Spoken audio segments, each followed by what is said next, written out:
مساء الخير او صباح الخير على حسب التوقيت اللي بتشوفوني فيه. انا اسمي مينا شكري، مصري.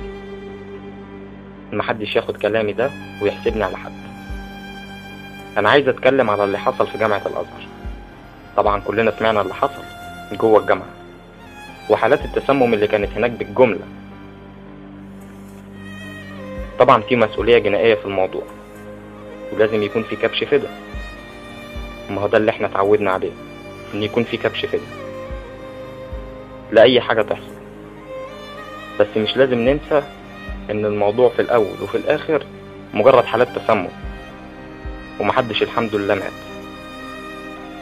طب اللي هيتحاسب في موضوع زي ده هيتحاسب شروع في قتل؟ طب فين اللي قتل بجد؟ فين اللي اتحاسب عن احداث قطر اسيوط؟ فين حق الاطفال اللي ماتت؟ فين اللي مسؤول عن حاجة زي دي؟ طب بلاش عمارة اسكندرية، عمارة الدقهلية، مزلقان ارض اللواء، مفيش خالص؟ مفيش حد نقدر نتهمه نوقع عليه المسؤولية الجنائية؟ مفيش خروف يشيل الليلة دي؟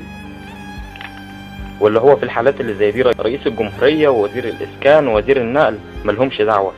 وفي حادثة زي حادثة جامعة الازهر دي هنلزقها لشيخ الازهر وهنعتبره ان هو اللي كان بيطبخ لهم؟ يا جماعة والله ما ينفع.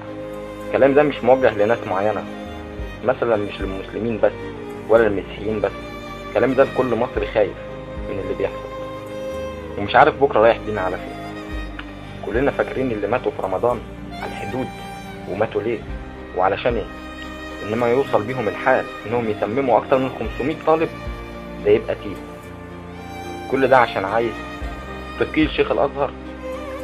مش هطول عليكم، بس كل اللي اقدر اقول ان الموضوع ده ما ينفعش نسكت عليه، وان اللي هيسكت على حاجة زي دي دلوقتي احسن له يعيش بقية حياته مصر.